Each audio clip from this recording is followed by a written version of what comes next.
Good morning, everyone, and welcome to Small Business USA and our Ask the Expert call. Today, I'm in the space of greatness with three amazing marketers, and we're going to talk about the future of marketing and what we as small business and medium-sized business owners should know about the future and how to prepare for it. So I'm starting at the top here, Zef Zan. Zef, why don't we start with introductions? Hey everybody, Zef Zan here, also known as a 200 miles per hour entrepreneur, only because I do move at the lightning speed. So I'd say buckle up your seatbelts today because we're going to have a great speed ahead of time. But I'm a live video producer, consultant, and also trainer, just helping folks like you guys out there to use live videos to build relationships and create more opportunities to win clients. That's who I am, Chief Flight Officer at entrepreneurs@star.com. I love that. Let's not forget high tech, high touch. I think that's what you really bring to the table here. You know, Zef is that person who's going to reach out and make you feel like she's grabbing you today, and she does that for all of our clients. Chris, you're next in our circle here. Christopher Short. Welcome. Excellent. How's everybody doing today? My name is Chris Short. I'm actually the digital marketing and video specialist with Dragon Search. I like to focus a lot on storytelling for businesses, trying to tell their story, where they're coming from, kind of touch point with that culture and reach out to new audiences. So it's going to be exciting today. I'm interested to see what the team has to say and where the conversation is going to go. Chris, you wrote something not too long ago, and it's one of my favorite lines and one of the most challenging things to do. You wrote, "Everyone wants to be heard. It's human nature." Nature. So today, I really hope we get to talk about that and teach a lot of these business owners how to be heard. Scott Gombar, you're next. You're up. Bring it on. Well, I am Scott Gombar. I am the owner of a digital marketing agency that focuses on organic, so SEO, social media, and advertising, digital advertising. Also co-host a podcast on Friday mornings called Growth Success Radio. And I'm always excited to be on air with Colleen. Oh. I should probably rephrase that. Here we go. Always excited to be on podcasts with Colleen. Usually I'm the one that says embarrassing stuff, so I'm glad when other people say stuff. But Scott, what I love about you is you are a self-proclaimed technology junkie and yes. AdWords specialist. So looking forward to technology because Lord knows you are a business owner, you're out in this world and you get pitched from a lot of different marketers. People are telling you need this, that. We're always trying to be sold the silver bullet. So the first question I have for this group is, what is your silver bullet if you had to suggest one for a business owner? I'll jump in first here. I think for a lot of small businesses, any business of any size, sharing what their culture is, who they are. A lot of people buy from people. They don't want to buy from just a big entity. They want to buy from people. So if you can connect with them on a personal level about who you are and what type of person you are, you're going to attract the right type of clients. So use digital as a way to broadcast that culture, and it definitely reaps tons of benefits when you start actually seeing who starts coming to your website, who starts asking you questions because you've already resonated with that audience. I would agree with that, that you definitely need to share your personality. And I think the number is 61% of Fortune 500 CEOs don't have a social media account. And it's something I've always encouraged business owners to have some type of social media. But I think even more importantly is the right social media account, the right audience, because you have to figure out first where your audience is, and that's the silver bullet. Find out who they are and where they are.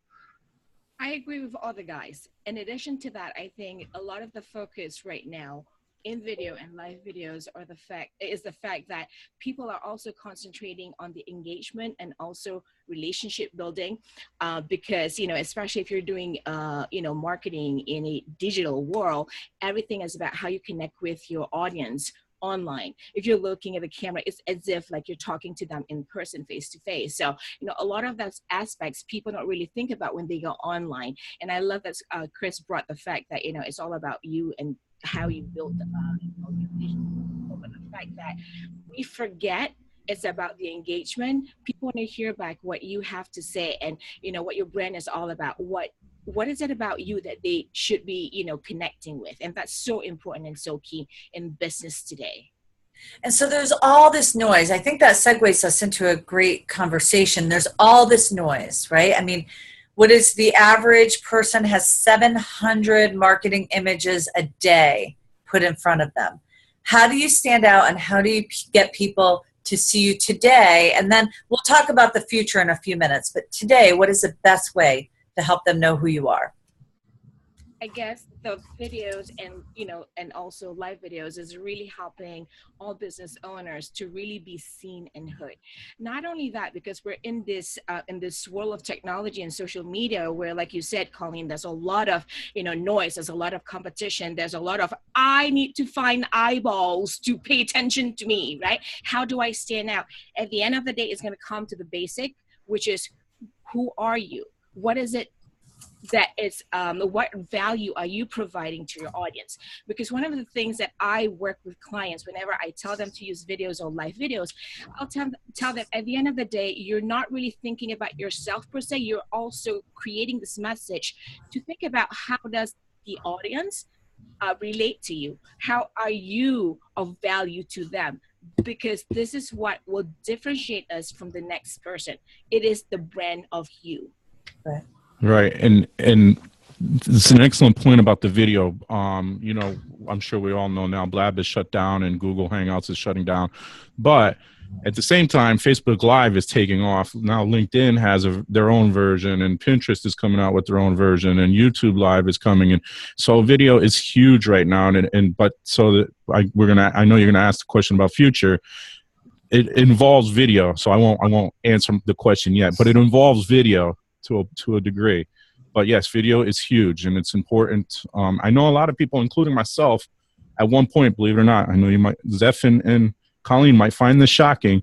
I was once camera shy, but you have to do it, just take and it's you get used to it and then it becomes second nature. Yeah, I agree with everybody.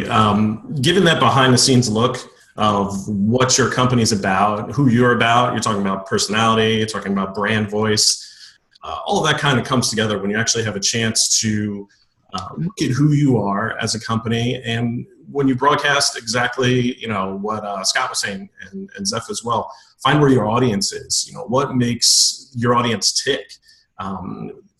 Basically fish where the fish are. If you know that your audience is a very niche market, if you find those message boards and you find those channels that they really gravitate towards, see what content they're consuming. How are they actually consuming that content? What's the high flyers?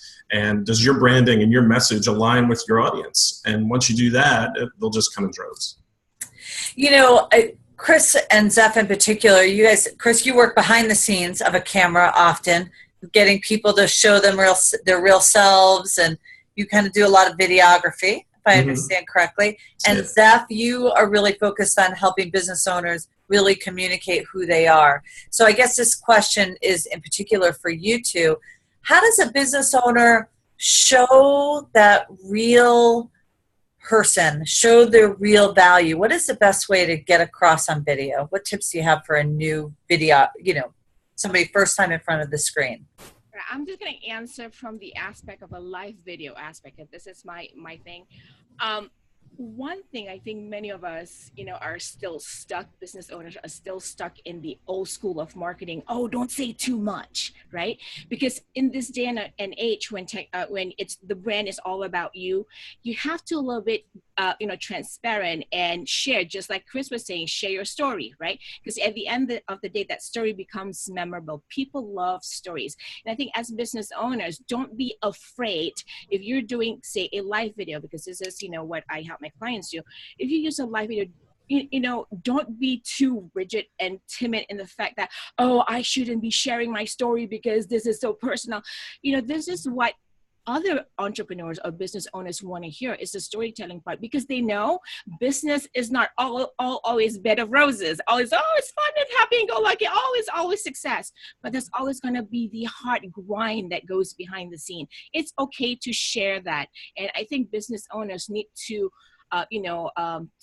remember that stories like that are the ones that make us become more, memorable, make us become more unique, and make us more relatable to their story. Therefore, sometimes you'll never know, you'll empower or inspire the next person, and suddenly you have this huge following, and you're like, where did these people come from? And it's just the fact that you were just being real. In this world of technology, social media, people love it that you're being real. There are days, like 2 weeks ago, I had such a horrible day. I just powered up my Facebook Live. I'm having a horrible day. I just needed to address it, because if I didn't, I would not be able to move forward. And I was looking at the insights. I had like triple the views that I normally had.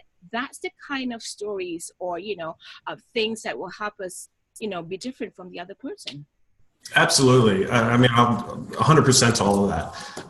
It's the why. A lot of people like to connect with the why. Look at all the Kickstarters that are out there and the videos that they actually produce. They don't have to be high end. They don't have to be polished. It's that human touch that people actually connect with, to realize it's not just some big corporate machine, or it's a big organization that has no face or no name. Right. It's actually that person that actually connects and says, hey, this is why I'm doing this. I'm here to help and solve a problem. And if you can convey that message real simply, people, like Zef said, would really gravitate towards that. And it's the unpolished pieces of video that really seem to resonate more than the highly produced, especially in the era of Facebook Live and Periscope and all the live streaming technology that's coming out. People want to see behind the scenes and see that you're human, and see that, there are mistakes and there are growing pains. It's not that overnight success that all of a sudden you just come onto the market and you just blow up. A lot of people like to see that grind, to see that, hey, you know what? They can relate to that because, I've got an idea and I'm trying to build on it. I'm trying to expand my business. To see that other people are going through the same thing, that resonates from, any size corporation down to the small mom and pop group. I love to study that millennial base, because I think they're driving where we are. Millennials, Gen Z, they're driving where we are.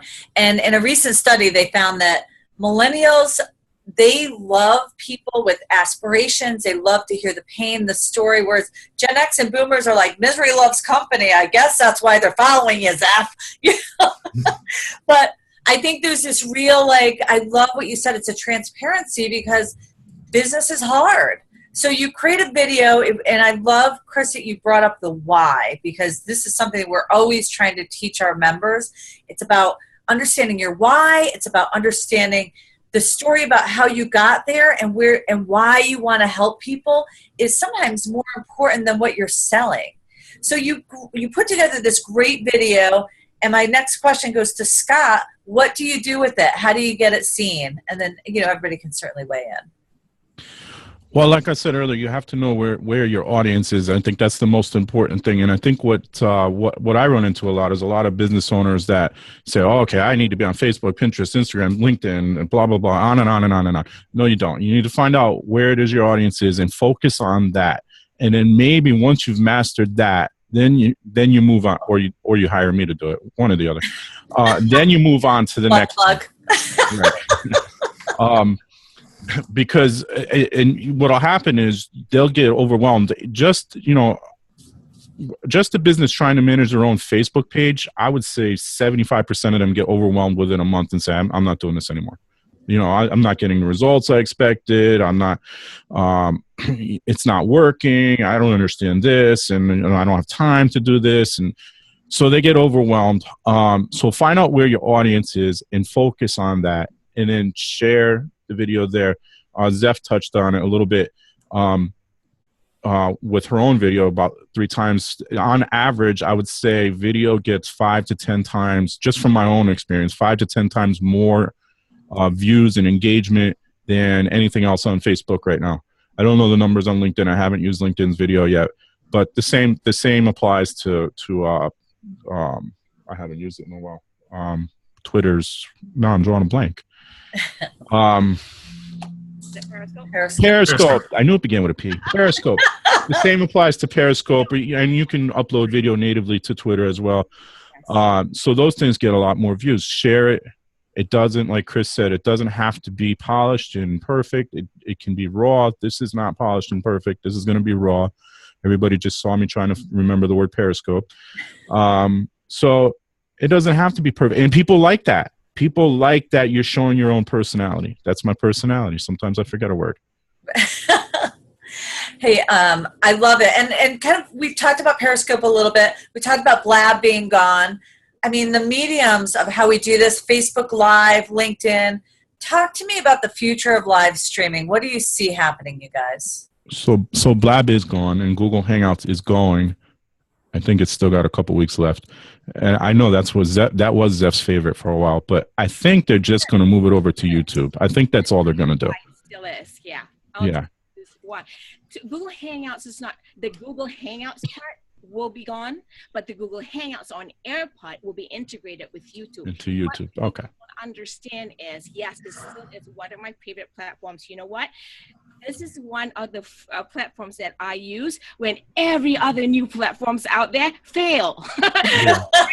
That is the honest goodness truth. And this happened just last week. I had almost every of my shows not recorded halfway. Long story short, different story for a different day. But my point is, whenever something else new fails, I always go back to this, because without just going to the rabbit hole of the details, is Google Hangouts on Air, because it's integrated with YouTube. For all the years that I've been doing my recordings and my shows on Google Hangouts on Air, I've been using the way that they want us to use now, which is the YouTube Live integration.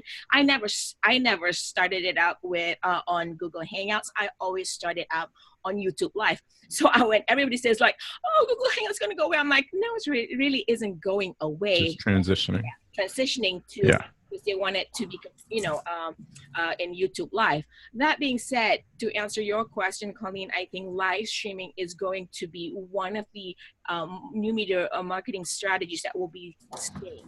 Because right now, just to what you just said, Scott, I was looking and learning and reviewing all my Facebook insights and just comparing all my, back in those days, the images, like everybody loved images. People say, post images because people love images. Even those images are falling second to Facebook videos.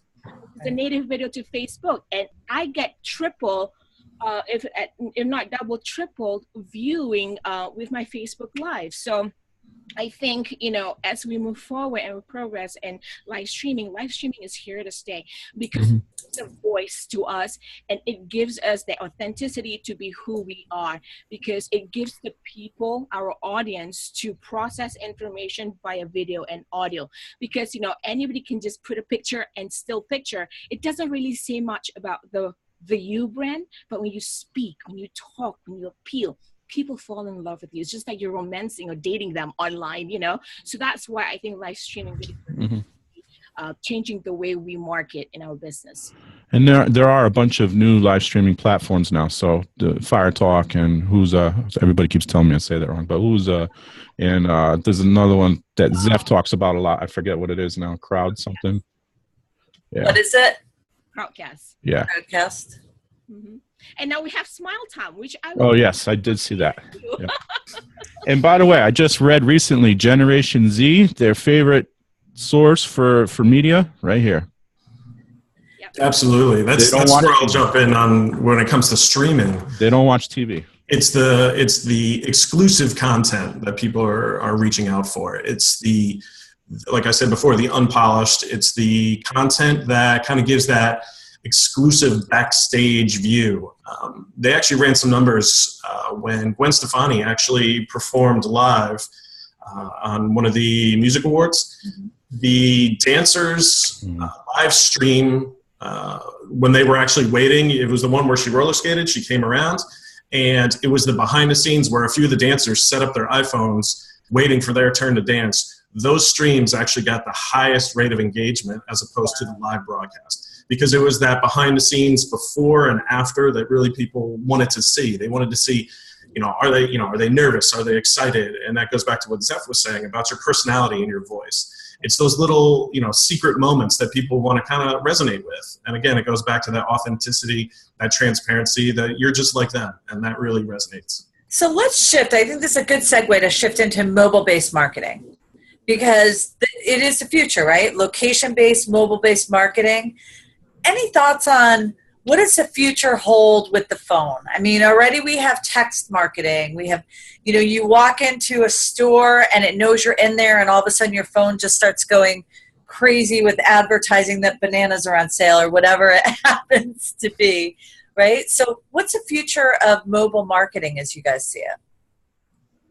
So it's interesting you said text, because I also just read that Generation Z and millennials to some degree are using things like FaceTime, and now Google came out with Duo, which is cross-platform, more than their texting.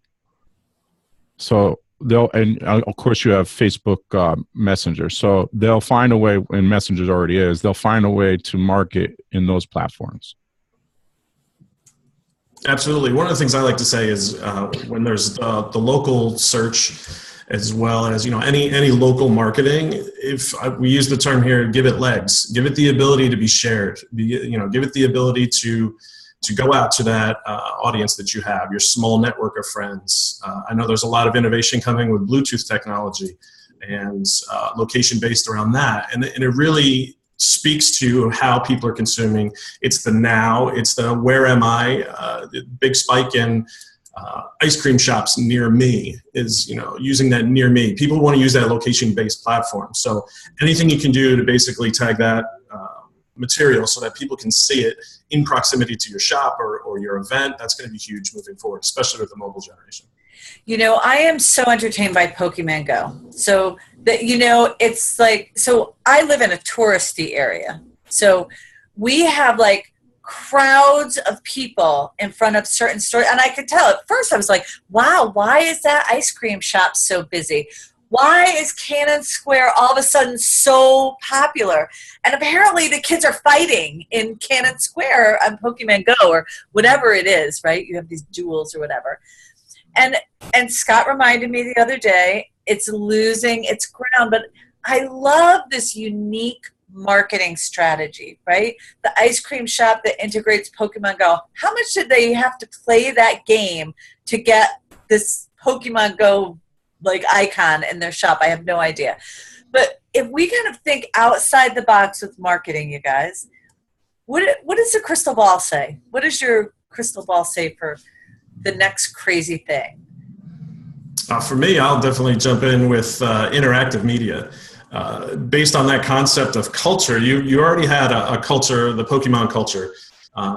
They grew up and then they now have smartphones. So that just resonated instantly with an audience that was already there. If you can create a culture around consuming media, that's where you go for. Basically, what you want to do is actually connect with certain demographics. You can actually narrow it down to people who like different things, different aspects of technology, going in with all their Facebook likes. You can really do some targeted demographics. And what that'll do is that'll actually give the ability to zero in your message and make sure you're reaching that right audience. Awesome. I agree with Chris, is the fact that, whether we like it or not, remember those ages when we have the flip phone or the smartphone, right? People go like, oh, I still love my flip phone. I would never change to my smartphone. I don't like that touch screen. But you know what, whether we like it or not, interactive media is going to stay, because it gives us, from the business end, it gives us a way to really connect, and be transparent and be real with our audience, and they can really follow the brand. It's all about the engagement. It's the interaction. People love that, and that's why I agree that's going to be the next, where we're going to really head in marketing. And as far as Pokemon Go, I'm not really a big fan, I'm sorry, but the concept, because I'm because there's a lot of stories that I don't know, Scott, Mitch Jackson, right? The streaming. Yes. Yep. He has, and I'm also part of his, I would say, I call it part of his movement, because I agree that we live in this technology, so much distraction, right? Yep. We don't really need another one. And I've seen some horrible stuff that comes up from Pokemon Go. I love the concept of your business for the business, from the user's end. It creates new social challenges, right? So from a marketing point of view, it may work for some people. And just like you, Scott, saying, it's just kind of like losing its momentum. But there's always going to be something new out there. There's always going to be something, awesome.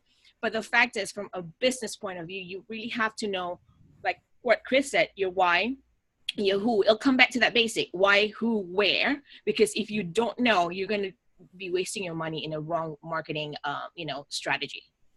Great. Yeah.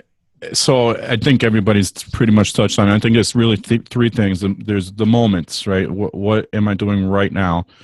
And how is that going to impact my life? So I'm shopping, I'm looking for something. And I mean, I've been doing it for years. I'm sure all of us have. You Google it, and maybe it's cheaper down the road. And then there's a video of how to use the product. And then, so the moments, combine that with what is on the rise. It hasn't really hit mainstream yet, but it will soon, I think, is the 360 / virtual reality / augmented reality. That stuff is going to be huge. And I think Pokemon Go, it was just the tip of the iceberg. My son played it once. He hasn't gone back to it, but he's on his iPad all the time watching videos that he wants to watch. So again, Gen Z, I know he's only 6, but Gen Z, that's where they're at. They want it now. They want it what they want, and they want it now. So they're in the moment. The other thing, though, is there's so many marketers, business owners, and so forth saying, I don't want to spend my time where the millennials are because the millennials don't have any money. Well, guess what? In 10 years, the millennials will have the money, and you didn't spend any time marketing to them now. You just lost. I think I'm going to correct that, because if they're saying that, they're really sadly mistaken, because the millennials are spending more money than any generation right now. So I think when you look at millennials as entrepreneurs, they're not yet there. There's a huge movement, but they will be our biggest entrepreneurial group. So if you're in a B2B business, you better get on it now. Exactly. But, the other interesting thing I find about these generations is that you look at Gen Z and Gen Y, and they grew up with this stuff, right? They're not afraid of it. They just embrace it. They go whole after it.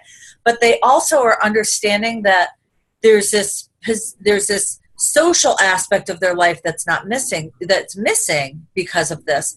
And this social aspect is intertwined with what happens on their phone, with what happens on the computer, and what happens in real life. So when you look at how they gather, they're gathering in bigger groups. They're trying to figure out how to gather in real life, in person, and they're using technology to do that. So I believe that one of the crystal balls that we hold is figure out how to combine entertainment and position it with our social mechanisms and our internet mechanisms to really align it all together. I think what's happening is these newer generations are better at balancing how the two work together. The IRL, have you guys heard that? In real life? In real life, yeah.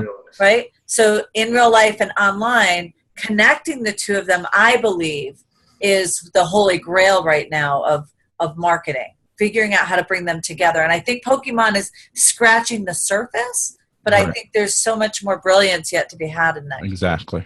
It's like when the first Android phone came out, everybody laughed at me when I got it. And they said, you're crazy. It doesn't do anything. No, they're not. They're saying you're crazy for going out and getting this Android phone. Look, it can't do anything. The G1, I still remember, it was a flip-up phone. It had a keyboard on it and everything. I thought it was great, and the iPhone had already taken off. So he was like, "Oh, you should have got an iPhone." And I stuck with Android, and now look at the things you can do with Android. It's the same thing with Pokemon Go. It was great. It was a great idea. It was buggy. It crashed all the time. It took me, I think, 3 or 4 days to even get logged into the thing. And now it's fading out. But that was just the tip of the iceberg. That's the segue to the next big thing. And I think a lot about what you just said, Colleen, is the fact that one of the biggest thing also as business owners and businesses or brands, whatever, everything that we do, we have to think about the community, because just like you said, they have this balance. The millennials have this balance of the online and the offline. It's all about the community. This is where the new generation, the Z, the millennials are all about. They don't care about color. They don't care about, who you are. They just, they love community. And, this is what's going to bind us in our marketing efforts. If you don't think about community, then you're going to lose out, because it's going to matter. Absolutely. It's focused around experience. Scott made a good point that when it comes to technology, if there's anything that kind of inhibits that experience, it gets pushed to the side. But they're willing, anyone really is willing to go through growing pains if it gives them the ability to share an experience. That's where 360 and VR is going to come into play, where you have interactive 360 videos. There's some tools out there like ThingLink that actually allows you to tag different pieces of media within a 360 video.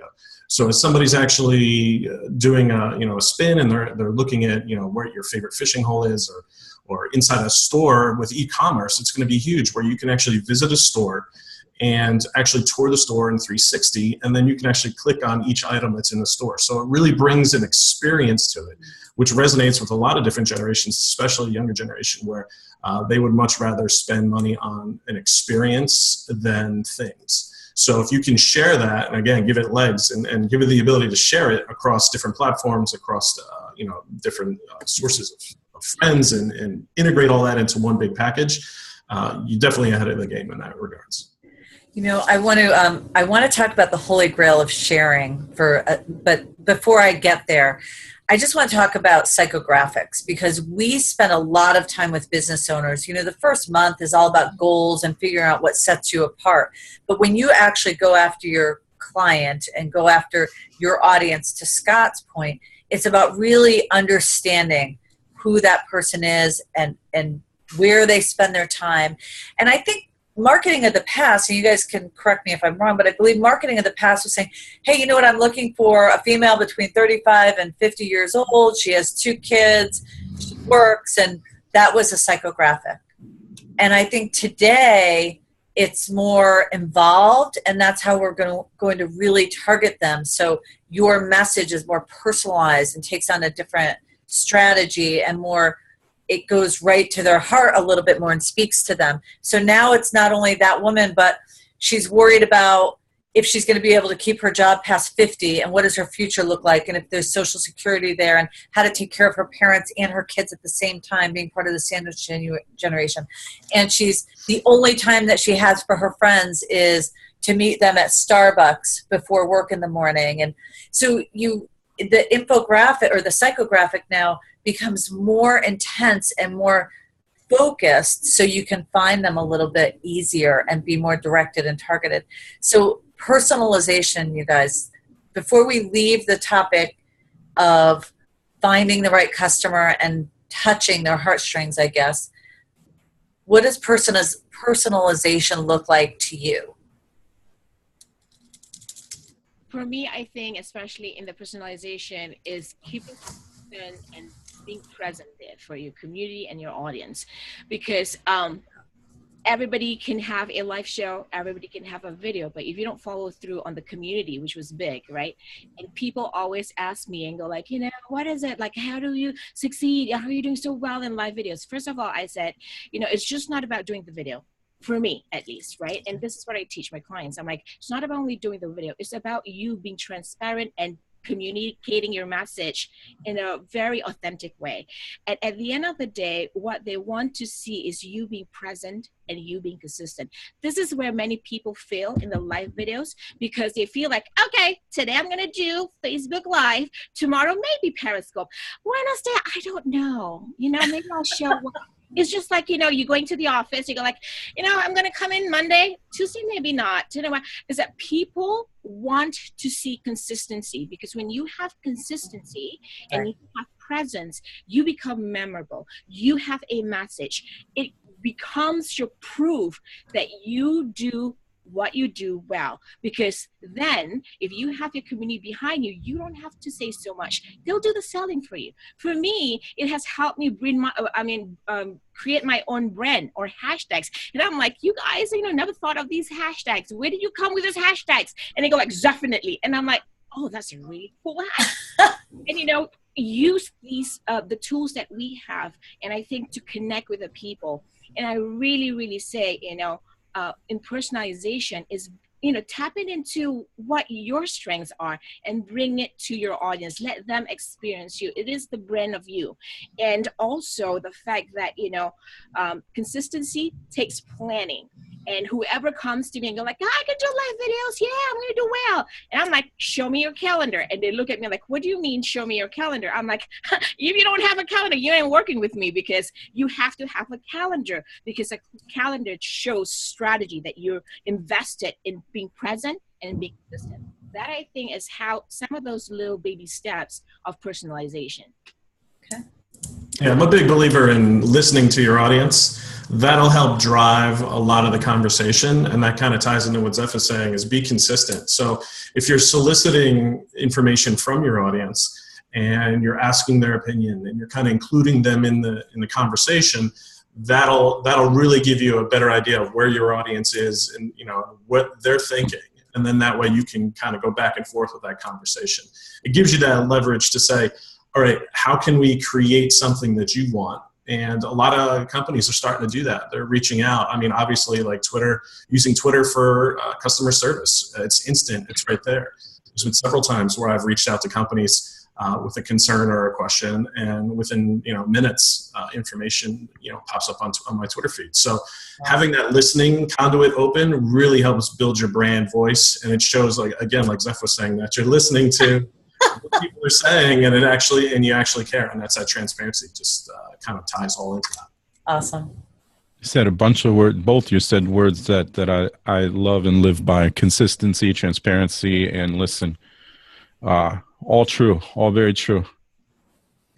Well, personalization is the art of AdWords, right? I mean, I would think really understanding so you're spending money wisely and strategically. More so now than ever, yes. And I love, to your point, Facebook now has Messenger for Business, which I think is kind of a cool strategy. Okay, let's talk about the Holy Grail. The Holy Grail is sharing, right? Everyone wants to go viral. Everyone wants to be shared. Is that the Holy Grail, and how do you achieve it? I think people need to remember, in order for us to share anything, you got to give first. Don't be stingy or selfish, as we call it, because that's the old school way. It's like, okay, you share my stuff, and I'll share. No, it's not about that. I mean, the community wants you to bring value first, right? And I tell people, don't just tell them, show your value. And that's why I love live videos, because I can't BS about it, right? Because if I say I can do X, Y, Z, and I have proof, and I'll show them, and I'll say, this is exactly how you can do it too, and it makes it believable. Live videos, for me at least, has helped me eliminate, if we are so used to 10 touch points, and it has gone in half. And it also has helped me convert 50% faster than what it used to be. So my point is that, when it comes to sharing, you give the value first. And then when people see that your value, then you don't have to ask them to share. They will automatically share. That's a given. And I've experienced that. And I think people always forget. Here's an example. I'm an avid networker, and you know this, right? Scott and Colleen, I would go to any networking event, but you know what? I've retracted a little bit from that, because I connected better online. People see me being present and consistent, therefore they know where to go. If they have a question, they know, oh, Zef has Tuesday's show. We're going to go to her show, because we can ask her then. Then, if you say, oh, by the way, if you like my value, whatever, share this out. You don't have to tell it 10 times, and we'll do it more often than you think they would. So my point to sharing is, give your value first and show your audience how you can serve them or how you are of value to them before you ask for, hey, share. It's not about that. It's about giving them the value first. Awesome. Thank you. Absolutely. I think a big thing for me is connecting with influencers. A lot of people kind of put their message out there and then kind of forget about bringing in people that actually are part of your community. It goes back to what everybody's been saying, building that community. Who are the key people that can help be your cheerleader online for a great product or a great customer service story? In a situation like that, if you have influencers that you can pull in and say, hey, you know what, this is something that we agree on, this is something that we believe in, and we are of like minds, it's a great way to exponentially put your message out there online. If you have the right connections with the right people that actually agree with what you believe, it's a great way to extend that message. You know, it's interesting. I read 2017 is the year of the influencer strategy. Do you have a specific influencer strategy? Influencer strategy. Well, what we do here at Dragon Search is we'll do a lot of recon when it comes to a client.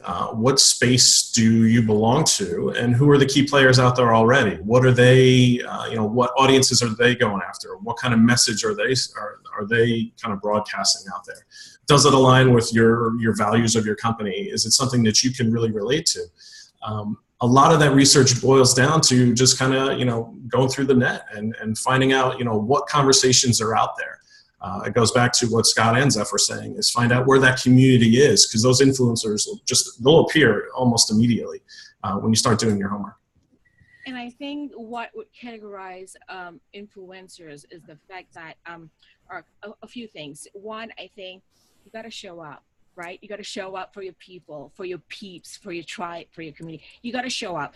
That's very important. And then you got to show that you care. And when I say care, it's not about like, okay, I do this, and then you will not follow through. So I've seen some influencers that, it's all about them.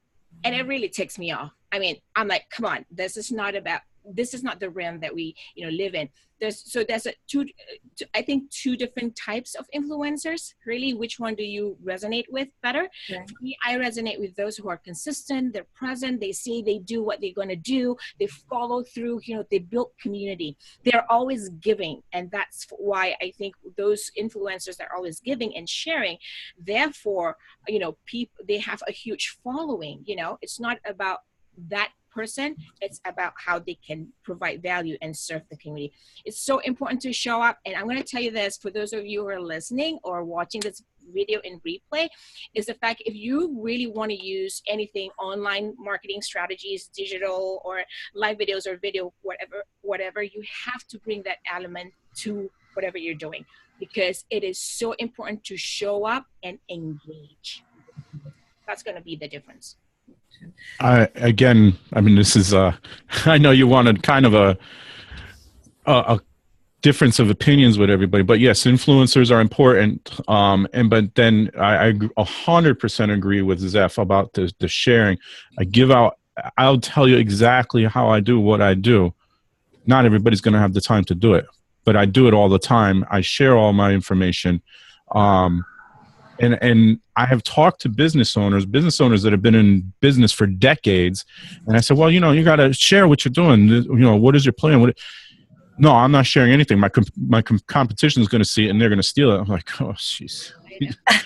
I can't work with you. What are we going to post on Facebook? I have a special going on. Nobody wants to see that. Nobody cares about your specials. They want to know who you are. They want to know what you can do for them. They don't care that you mark your package off 25% or whatever it is. They don't care about that. I try to get it through my members' heads. Like, you have to give 9 times before you can send an ask out. And I don't know how crazy that sounds to you guys, but I think you have to build a culture of giving. I completely agree with what you're saying. Scott, I didn't mean to interrupt you. Go ahead. Sorry. No, that's right. And I love that you brought that up, Scott, because it reminds me of I can't remember whether it was the Hootsuite or the Buffer guys, the co-founders, because in one of the video interviews, they were asked oh, you had this idea a long time ago, but you weren't afraid to share your idea. And they asked them why, because there's a lot of competition out there. And, the interviewers say, aren't you afraid that your idea, or when you give or when you share, is too much information that your competition could, just take it away? He says, we're not really afraid of that, because at the end of the day, yeah, they can grab the idea. They can share and steal that idea. That's fine. But can they do as good as a job as we can? Because at the end of the day, it's about you. How are you going to be different from the other person? Comes back to the personality. I'm having goosies right now just because whenever I talk about you, people don't get it, because this is the new age that we're, marketing in. People do different. The way people connect and resonate and relate with you are just different. They want more. They want the authentic and they want the real. So fine, share, give, because they will not be able to do it the way that you would, because you're unique in every way of your, so yeah, don't be afraid to share and give. Absolutely. One of the things we pride ourselves on is educating our customers and our clients, sharing that information of the why. It goes back to the why. Why is this important, and some of the how, on how this will change your business. So that, information sharing alone kind of opens up doors for a lot of people, because it gives them a chance to say, all right, exactly, you're willing to let me into this world. So those are the type of people that I want to work with. So, as Scott and Zef both said, sharing information and sharing as much as you can really ties into that transparency piece, where people can actually connect with you and say, you know what, this is somebody that has nothing to hide. This is somebody that actually will go out of their way for me. And those are the type of people I want to work with. Well said. Well said. Scott, did you have something to add? I'm sorry. No. No? Okay. No. Hey, so buy buttons. So, I'm looking at 2017 trends, and buy buttons are the trends. I personally love social positioning. I think that if you're not thinking about how everything works together and with social positioning, I think that's a huge miss for you. What else do you guys see the future holding? There used to be 3 players, right? Facebook, LinkedIn, and Twitter. Then now there's 5, Instagram and Snapchat, right? Don't count Google out just yet. Do you see Google? Google Plus they're not dead yet. They're trying some things. We'll see in the next few months how that goes, but they're not dead yet. And then, so if you separate the Google Plus personal from Google Business, the Google Business is extremely important for your SEO. But that's a whole nother show. But anyway, don't count Google out yet. Yeah, for us, data is the big key. We do a lot of A/B testing. So no matter what platform you're working on, A/B testing has to happen. That way you can change up your message, taglines, buy now or shop now, things like that. You really need to test and use that data to really drive your decisions moving forward. GA gives you a ton of data using Tag Manager and things like that, where you can really tap into what works, what doesn't. Do a lot of proactive things with your website and with your messaging. Try Tag Manager. See who's clicking on that carousel. Who's actually clicking on your sidebar menu or down in the footer. Where are they going? What are your popular click points on your website? And that'll give you more information that you can just turn around and then retest and retest. Everything's about data. Awesome. And with the buy buttons, so the buy button is, you have to be very strategic with that as well. So don't just put buy on your button. It has to, or buy now. It has to, it has to be a call to action. Buy now is not a call to action. It is, but it's a lame one.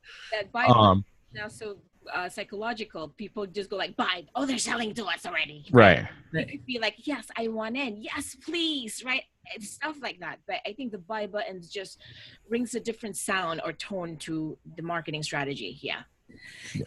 We work with a lot of stores, Main Street retailers, Main Street businesses, and they're constantly trying to get people in, and we're constantly trying to help them find balance, right? Because that buy button, to your point, is really important. And I think, Chris, you were talking about the 360 strategy of being able to click on things and buy it. I think businesses need to figure out that balance, or we're going to lose I don't want to be all gloom and doom, but I think just having Main Street without having a social web presence is unrealistic today. I think you have to have that relationship that goes back and forth and that completes the story, that social positioning that brings people in. But more and more people are buying online. And even like when you look at the future generations, it's going to get bigger. It's going to become more prevalent. The store, locations, coffee shops, restaurants are going to be experiential. And it's about telling that story so much clearer than ever before. In a way, when you think about it, I don't know if you mentioned Snapchat in one of the social platforms, but in a way, the Snapchat and now Instagram, what do they call on there? Snapchat now, Instagram Instant? Instagram Stories? Instagram Stories, yeah. So in a way, those are actually helping the brick and mortar places, because people are going and saying, hey, look, I'm at Starbucks and blah, blah, blah. So they're helping those those businesses, because people are saying, well, I need to show everybody I'm out at this place today, and look what I'm eating. And so, yes, you're right. They need to be on social, and they need to share the experiences with the rest of the world. I agree with Scott. The big thing is the concept of user-generated content. If you have the correct platform for whatever you're marketing, a pizza place may not want, a Pinterest page, but sure, Instagram could work. Everybody loves posting pictures of food. You need to really zero in on what platform speaks the loudest for your message. And then that'll actually give you the ability to have user-generated content.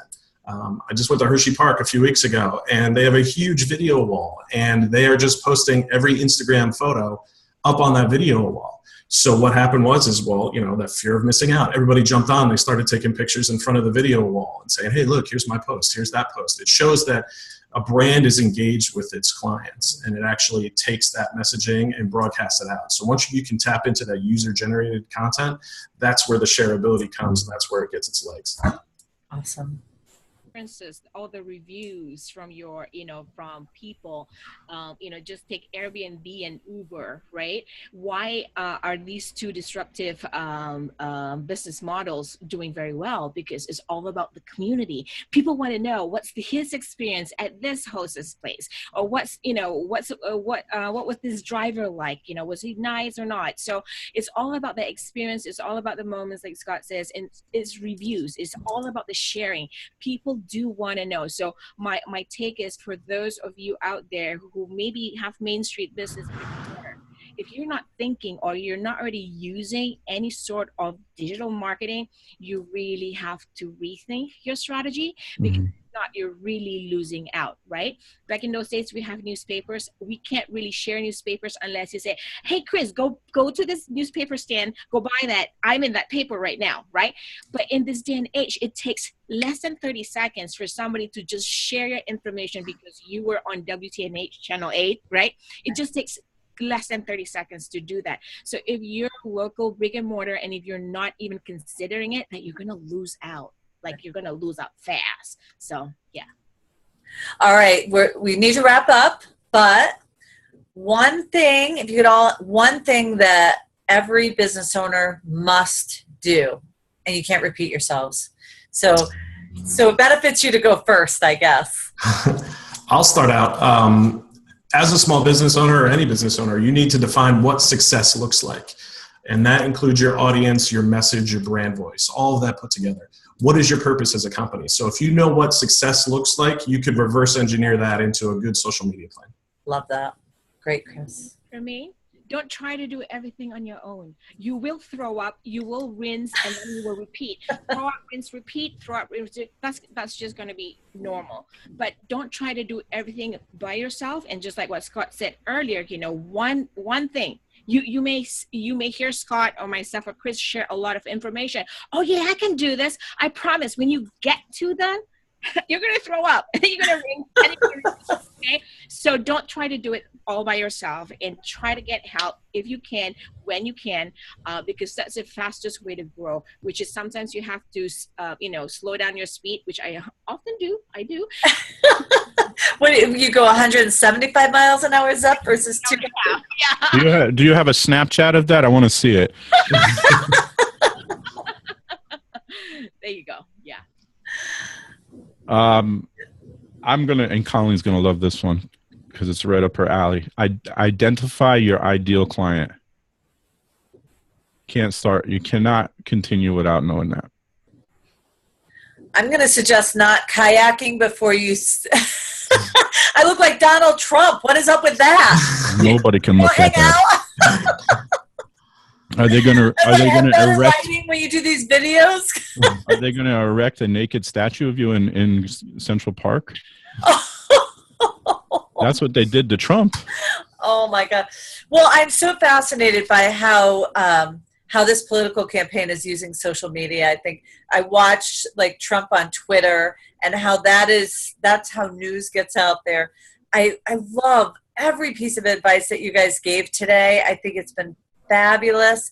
And I just want to go around one more time and just this time, just tell our audience, because, you know, there's no such thing as a shameless plug, right? Tell everybody how to get a hold of you and one reason why they should reach out to you. All right, for me, you can watch, you can get all my information at Zef Zan, which is my name, zefzan.live. All right. Basically, all the shows that I do weekly is just provide information. So if you just want to know how live videos can impact the way you do business and connect with your audience and help you create more opportunities to win clients, because you do have to show up, you have to be consistent, and you have to be present, and you have to tell a great story and your value. So go to zefzan.live and connect with me there. I would love to see you jump on camera once in a while. Maybe I can help you out. Awesome, Zef. Thanks. Sure, you can reach out to me, dragonsearch.com, Christopher at dragonsearch.com. You can follow me on Twitter, Short Out Loud. I've got a lot of new video projects in the works. Love that, Short Out Loud. And a lot of 360 work. And behind the scenes, I usually post that on my Twitter of some of the photo shoots that we have coming up. A lot of video work. So if you want to reach out to us, dragonsearch.com. Great. ScottGombar.com, Scott at ScottGombar.com. On Twitter, I'm at Scott Gombar. I know, real original there, right? And Facebook, my page is Scott Gombar LLC. Yes, I did put an LLC on my name. What else? So if you want to, I am a certified Google partner, inbound certified. Don't know what else I could tell you, but you'll have fun working with me. How about that? There's a reason I'm bald. You'll keep your hair. I'll just continue to lose mine. It's awesome. You guys are so much fun. Thank you so much for being here today. I love when we can do things like this for our members and really deliver great content and get everybody thinking forward. And I really encourage you guys, reach out to these guys, reach out to us at Small Business USA. It's info@Small Business US. We can direct you to any one of these guys. And sometimes it's really about finding the right person for you. So we work more with the business owner and helping you direct your message, and these guys really help you get seen and heard out there. And I think one thing, and I can't remember who said it, but I think it's important to not try to do it by yourself, because you will waste so much time doing what experts do so well, and it's really important that you have time to give and deliver to your clients. So don't get distracted by this. Don't get distracted by marketing. Leverage it and use what's right, and we can help you through that. Thank you so much, you guys. You're awesome. I am going to tighten up my Snapchat profile now. Awesome. Thank you.